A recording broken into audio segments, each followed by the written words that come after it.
So yeah, again, I want to thank you guys, and this follows on a lot of what I was talking about before on some of our research on queens. And I think this is a great example of how, research can take a really, really long time, and you might not see the light at the end of the tunnel, and you might not see the application necessarily, but eventually it does, translate to the industry. And I think this is a good example of how our research is immediately translated to the industry through our queen and disease clinic. And so I already went over this morning about how kind of queen failure is a major problem that beekeepers been dealing with. I went over all the different kind of morphological and mating measurements that we do to assess that of the queens. And there was also a question that I alluded to some other studies that we had done, but I didn't present. But by looking at all the mating numbers of all of these queens, we got a lot of genetic information from these various sets of queens. And so that enabled us to ask questions about how often does a queen mate with her brother or somebody related to her, right? Kind of inbreeding. How often do brothers mate with the same queen? How related are queens, within the same operation? Although that kind of makes sense because often they're grafting from the same colony, so they're sisters at least. And then how often are different drones related to when they mate with different queens? And then even how related are different populations? And that was that question that was addressed earlier. And so just to very quickly talk about that, we were able to have kind of a highly inbred population of experimental queens that we had control over. And our kind of maximally outbred population was a study where we looked at the mating numbers and genetics of Africanized bees that obviously live in the wild. And then we compared those to 3 commercial populations of multiple types of bees and bee breeders. So without going into specifics, we found that yes, you tend to buy a higher prevalence of sister queens when you buy them commercially versus, maximally outcrossed versus, experimental purposely, they were all sister queens. But more importantly, how often do you see outcrossing, or how often do you see inbreeding, I should say, in the commercial population?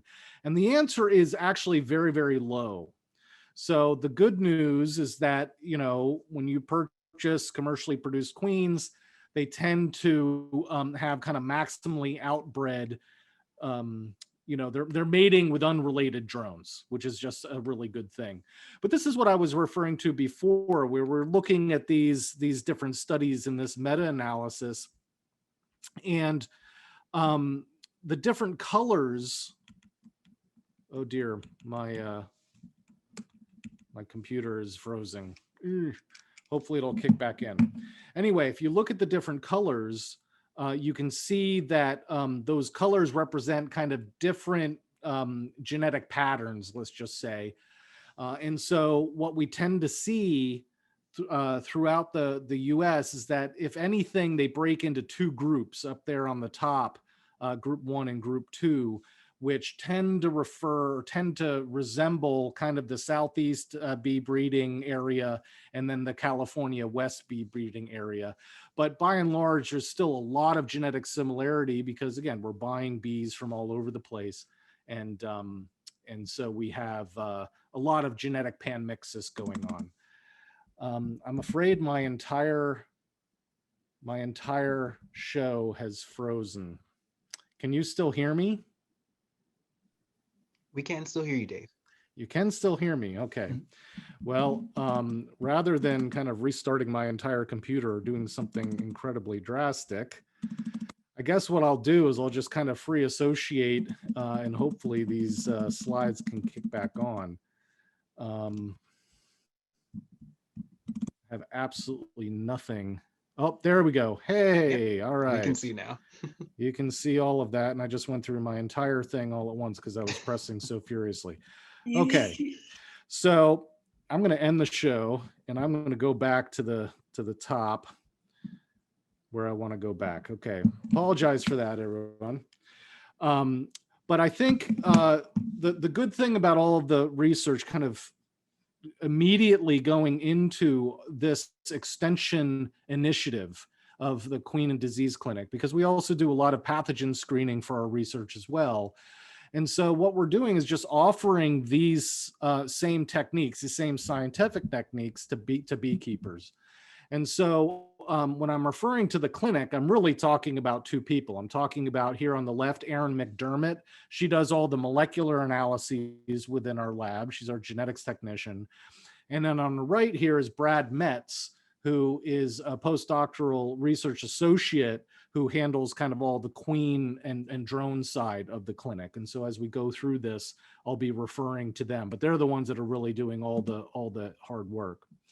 Now, I mentioned before in our research that, you know, we were able to make the crappiest queens that we possibly could, as well as the best queens, and then put like all of these statistical techniques together to put all of those different measures into a single yardstick that represents the biological boundaries of a bad queen to a good queen, right? So we have this standard yardstick, and we use this standard yardstick in our measuring and reporting.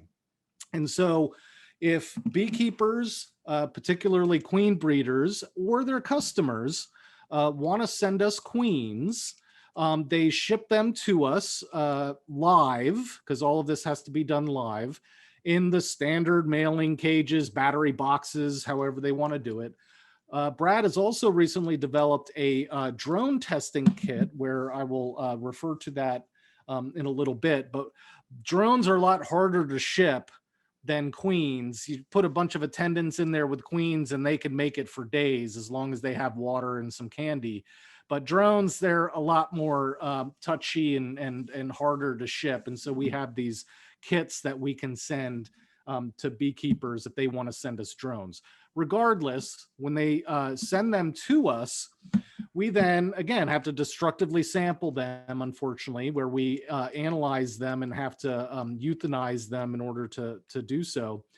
And so what we do is we weigh the queens, we anesthetize them, first of all, with carbon dioxide. And then we weigh them and then take very close-up pictures of them so that later on we can measure their different body parts with a high degree of accuracy. And then we dissect them right then and there, including their spermatheca, which is right here, so we can gauge the size of the spermatheca. And then we then analyze the spermathecal contents. So we can rapidly process these queens for both the morphometrics and for their sperm counts. Now, for those sperm counts, in the old days when we would do this, we would take the sperm, rupture it into solution, and then you can stain the sperm so that they fluoresce different colors depending on whether the sperm is alive or dead. And then we would take like up to 50 pictures under a fluorescent microscope. And then we'd have to have some undergrad sit there and go blind with counters looking at these dots on the screen forever. And maybe a month later, we'll have an answer, right? Well, thanks to Project APIS M and the California State Beekeepers, they enabled us, they provided some grant monies to buy this Nexalom automatic cell counter device, where now we can do this pretty much and count these sperm automatically in about 3 minutes. So it's really accelerated the process by which we can go through these queens and make it not quite in real time, but at least in reasonable time so that beekeepers can make decisions. And so again, what we do is we, dissect out the spermatheca and stain them with these two different stains so that the nuclei fluoresce under the microscope. And what's cool is that these two different stains fluoresce so that if the sperm are alive, they will fluoresce green, or I should say they will reflect green light. Whereas if they're dead, they fluoresce red. And so this machine then goes through and it switches back and forth between these two wavelengths, and it automatically counts all of these glowing things in both the green and the red spectrum. And so it counts up the total number of sperm as well as the sperm viability. And it does this multiple times so that there's subsampling within each queen. So we get a pretty accurate number. And by and large, not all sperm within a queen spermatheca are alive. So the average that we tend to see is about 85%. So if the sperm viability is in the 90s, that's really good. If it's below that, it kind of is correspondingly not as good. We then, because we also know the size of the spermatheca, we can calculate the volume of the spermatheca and then calculate the theoretical size of an individual sperm. And as a result, we can then estimate, well, what's the maximum amount of sperm that can fit in that queen spermatheca? Sam was talking earlier about, we estimated one of his queens to have, 10.5 million sperm or something like that. Well, that's theoretically possible because on average, the spermatheca tends to only get filled about 37 or so %. There's a high degree of variability there. But, the sperm needs some elbow room to move around in there, right? So they could probably fit a heck of a lot more. But again, on average, between 5 to 7 million is about where it starts to level off, with obvious exceptions. So anyway, Sam, very, very kindly, whenever anybody sends anything in to us, anonymity is key. We consider these data yours, and you can do with them what you want. You can throw them in a drawer and tell nobody, or you can share them with your customers to let them know what kind of score they got. We only use these data in the aggregate, and we never disclose who our clients are unless they disclose themselves, like Sam just did earlier. But this is an example report of what we provide. And so we break down the kind of the body size and the morphometric and the insemination quality, again, using this standard measuring stick that we generated with our research. So we know where they lie on that ruler. And so we can provide these kind of letter grades, an overall letter grade that uses all of these different measures put together, as well as separate letter grades for the morphometrics and the insemination success separately, okay? And then this is the overall population with the kind of the entire range is that measuring stick that we produced.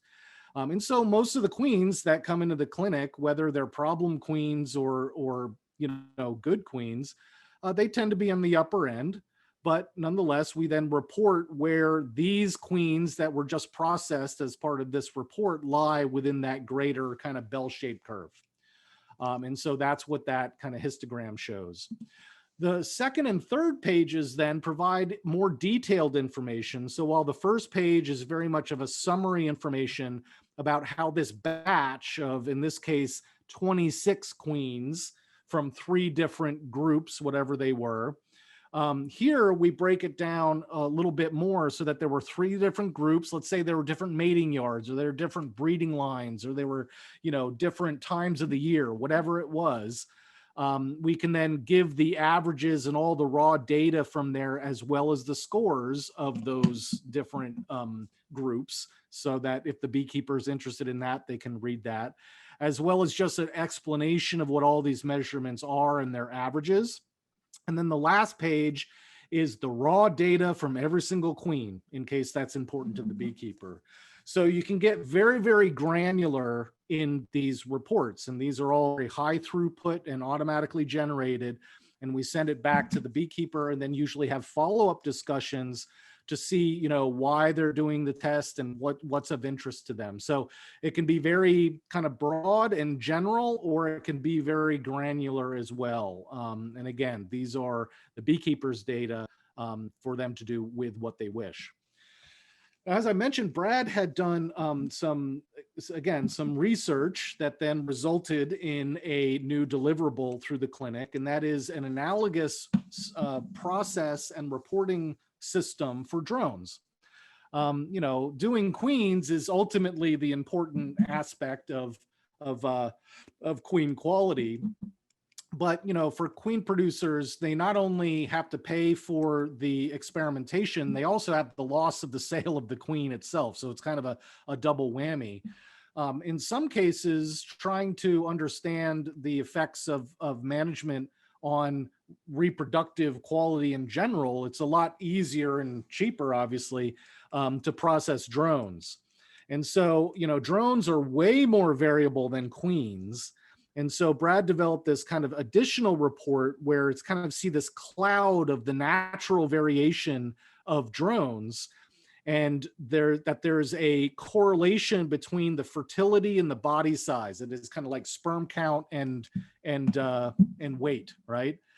And so we can also process drones in a different way, obviously, because we're measuring different, you know, anatomies and different things, but still sperm count and sperm viability predominate.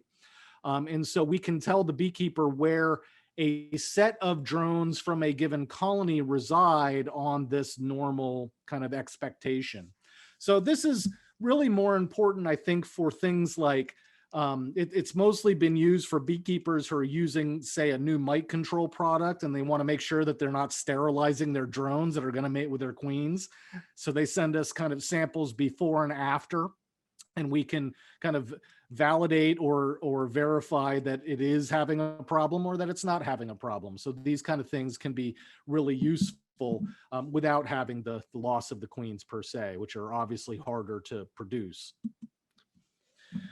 Now, the other half of the clinic is our pathogen testing. So we're the only ones that really do the queen testing, because we've put in, you know, 10, 15 years of research that makes it really firmly rooted in empirical science. The pathogens testing, there are other labs out there that will perform these, and they all have different pros and cons, but in essence, they're just looking at the different, you know, diseases within colonies. And so what we do when we look at pathogen testing, kind of our standard pathogen testing, is that, again, we need the bees, or we prefer to have the bees shipped to us live. If not live, then they need to be shipped to us on dry ice, because most of the viruses that infect honeybee colonies are RNA viruses, and RNA is so fragile that at room temperature or after just a few minutes or hours after bees are dead, the RNA starts to break down, and so it's not really reliable. Not to name any, but there are other outfits or other groups out there that will test, you know, you ship them to them at just room temperature, or ship them to them dead or in ethanol, and then they'll analyze them. But, you know, research has shown that really breaks down the RNA, and it won't really give you a very clear picture of that. But, you know, ship us, you know, half a cup of bees, just like you're doing a sugar shake, right? Half a cup of bees, about 300 bees. We'll take about 50 of them, or 5 grams of them. And we put them in a mortar and pestle, so very sophisticated scientific hardware there. And then we pour in liquid nitrogen. So they flash freeze and are incredibly hard and brittle. And then we mash them up into a powder. And then we are able to subsample that powder and then extract their DNA. And those 50 bees are a representation of that entire colony. So really, we're looking at the entire colony when we're measuring the pathogens here, not one bee at a time, but the entire colony, right? And then what we do is we subject them to these genetic tests called quantitative PCR. But the idea is, because most of these viruses are RNA viruses, we then reverse transcribe the RNA from them and then subject them to these tests. The bottom line here is that we're able to look at their genetic information. And then as we go through these cycles, we make copies of that genetic information of the entire virus, or I should say of sections of that virus. And we make many, many, many, many copies of that. And what makes this technique really invaluable is that the machine is able to measure how many copies you have over each cycle. And so if you start with a very a low amount, then you wind up with a low amount. But if you start with a higher amount, you wind up with an even higher amount, right? And so we can quantify the starting amounts based on, you know, how many cycles it takes to reach a certain number of copies. So in essence, it's just a way to quantify the intensity of a particular pathogen within this sample. And so our standard panel, the standard pathogen panel that we do is mostly economically important viruses that I'm sure you've heard of, as well as some universal, just kind of overall ability to detect nosema, which you've heard of, as well as trypanosomes, which are kind of a lesser known and not really clear what kind of threat that they might be.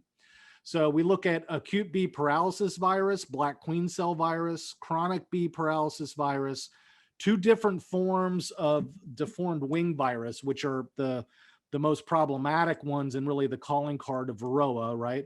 Many of those are vectored, in fact, by Varroa.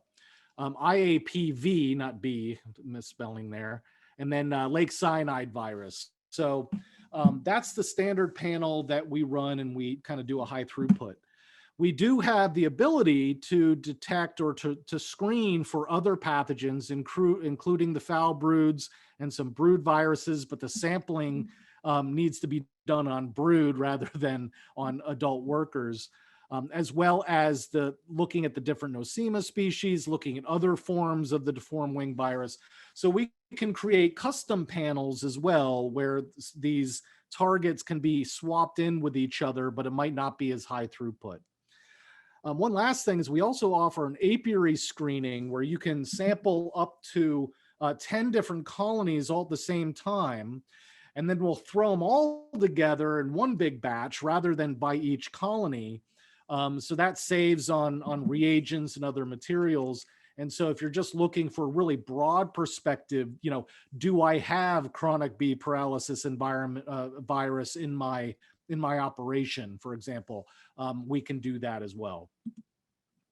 And so the reports that we generate for these is a little bit different than the ones that we have for our queens and drones.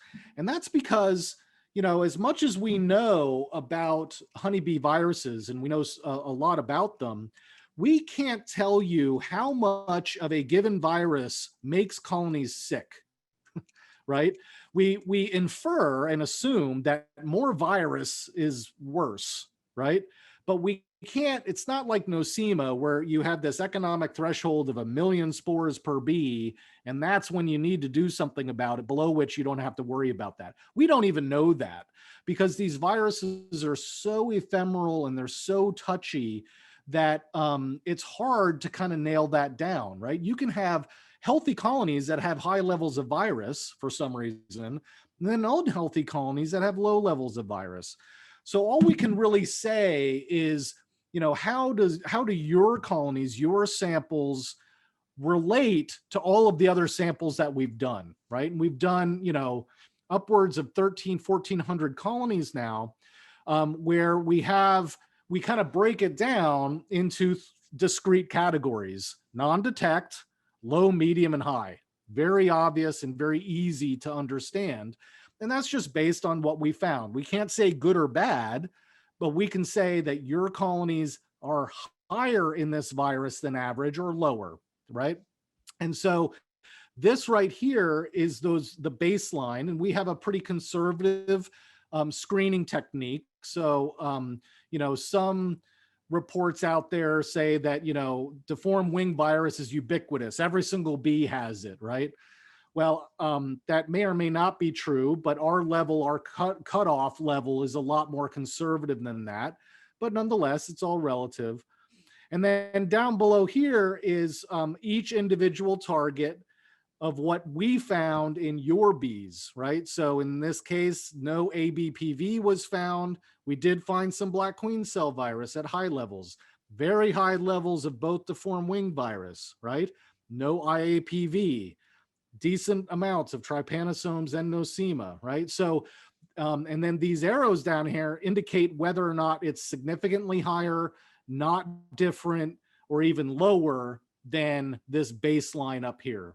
And that kind of gives you this overall conclusion of whether they are significantly higher, significantly lower, or not different from what we tend to see, okay? The subsequent pages then, again, go in more granular detail where we go through each individual colony and just give the raw data and their overall scores, relative scores, so that the beekeeper can really see the patterns for themselves, as well as the overall conclusion. So that's another, offering. That's, again, what Aaron McDermott does on all the genetic tests.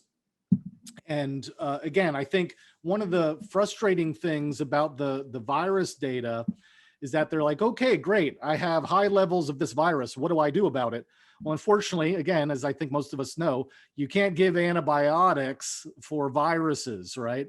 Really, the only thing to say is, well, you just need to keep the vector in control, that is varroa mites, which most people struggle with and try oftentimes in vain anyway, right? So it's one of these things where it's really good information to know what's going on, but it's kind of frustrating at the same time because there's no actionable, take-home message from it, other than to know that, the virus problem may be causing other problems within the colony. Just to wrap up really quickly, because I know we're short on time and I want to try to get us back on track. We do some other genetic testing as well.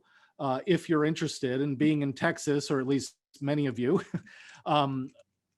we do mitotyping analysis. So this is kind of, cutting edge technology 1989, right? Like, so this is a very tried and true genetic test where you're looking at the maternal lineage of a given bee, whether it be a drone worker or queen, it doesn't matter. You're looking at who their mother is and whether they trace back to Africa or whether they trace back to Europe, as far as the different subspecies of Apis mellifera.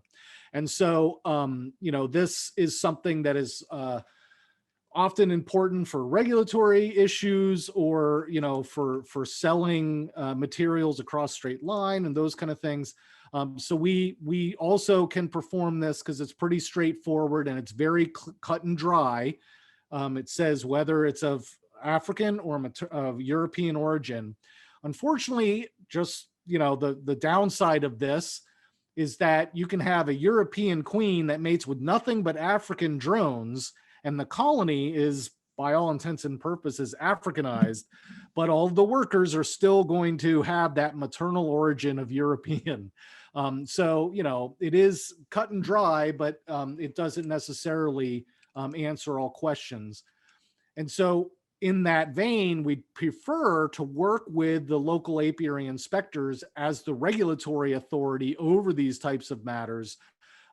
This report that we provides information, but we don't have any regulatory authority to be able to approve or disapprove of anything. This is just for information purposes only. So if your local apiary inspectors can sign off on our findings, then that's the best way to make use of these things. One last thing that we do, and I wouldn't necessarily suggest this is a helpful or important thing for beekeepers per se, but it is something that we do offer and have been used by scientists as well as beekeepers to estimate the mating number of queens. So again, I was talking about our research where we do these genetic analyses on the workers to be able to look at the different paternities of the workers and therefore the mating number of the queens. And so we can do that. It's fairly expensive and laborious because you have to test a good, 50 to 100 workers of a single queen just to get a decent estimate of how many drones she mated with, right? Because she could mate with, 20 or more drones. So you need a lot of workers to be able to detect all of those drones in her offspring. And then again, I think it's helpful just to say, okay, well, what kind of genetic diversity do I have within this colony as well as within my entire operation? So it is helpful in that way, but again, it's fairly expensive and laborious for just kind of a single data point. And so with that, these are our prices. So, you know, in order to do the reproductive kind of standard screening of a queen or a drone, it's about the price of a queen or a drone these days. We do require a minimum of 5 samples because, you know, just testing one queen doesn't really tell you anything. But if you test 5, you're kind of the average of those 5, I think, are a lot more informative than just a single queen. Ideally, more the better. So really 10 to 20 is about the ballpark that we try to work with queen producers. The idea is that, you know, if a queen producer produces 1,000 queens, they send us 10, then the mating success of those 10 then therefore are indicative of the other 990, right? So it's a great way to do some quality assurance and quality control over queens, especially if you're mating queens too early, or it's been rainy, or, you know, it's been a tough year for drones and you're just not sure if the queens are mating properly. It's a great way to be able to subsample different cohorts of queens in order to have some assurance of that quality. The clinic is really best used, though, I think, not just for the quality assurance, but for troubleshooting. If you have problems, you know, kind of do before and after, or doing some sleuthing using techniques that you don't have readily available. I think it really works best when we enter into these custom collaborations and mini experiments. And I have a couple case studies here that I won't have time to go into, unfortunately. But, you know, there are specific questions that these different beekeepers had, and we were able to use the clinic and the different techniques that we have in order to answer a particular question, like, are viruses, you know, causing the problems of why my grafting take is so bad and why my queens aren't as good?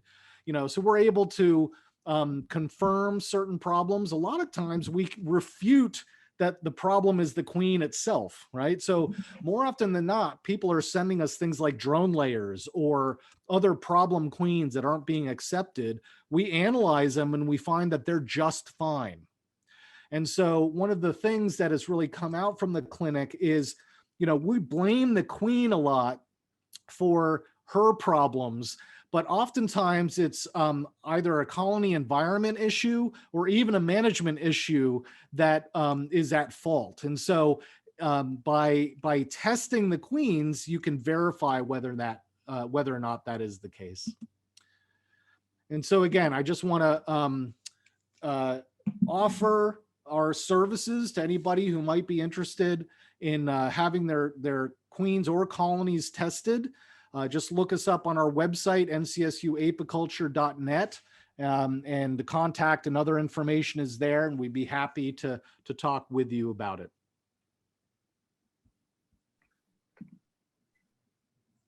Great. Thank you, Dr. Tarpy. That was awesome. So now is our question and answer portion. Folks can chime in with questions. I don't see any posted right now. I have one. You mostly serve queen producers, is that right? Or are you serving large apiary operations as well? So the queen producers were the first to use it. They've been big backers of us, and utilizing our services because they want to produce the best, you know, possible products. And so, again, I can't say who and how often and all that other stuff, but they because they produce, you know, again, 1,000 queens, sending us 10 is not as big of a deal. Now, if you're a small queen producer and you produce 20 and you send us 10, that's a much bigger deal, right? So, you know, that's kind of an inescapable reality. But, you know, a lot of people blame the source of queens, of where they get them from. And so, you know, customers of commercial queen producers will also send us queens to verify whether or not what they got was junk or okay. And as I said before, a lot of times, you know, I've actually prevented a homicide where, a beekeeper was literally going to go out and shoot this other beekeeper because they sold them junk queens. But they sent us some queens, they sent us some of their own, and we were able to verify that there was nothing wrong with the queens per se. And so now that didn't answer the question, well, why were those queens accepted at 50%, whereas their own queens were accepted at 95%? We're not sure, but at least we were able to give, more information about those queens, even if it's, not the verifying their original hypothesis. So. And is the benefit also to the queen rearing, that's also part of marketing? Is that something they can obviously say we have a certain grade of queen based on your assessment? That's entirely up to each beekeeper. Some of our clients have done just that. You will see in their advertisements in ABJ and other places that they say, we use the Queen and Disease Clinic at NC State University, and this was our latest grade, and so on and so forth. If they don't, that's entirely fine as well.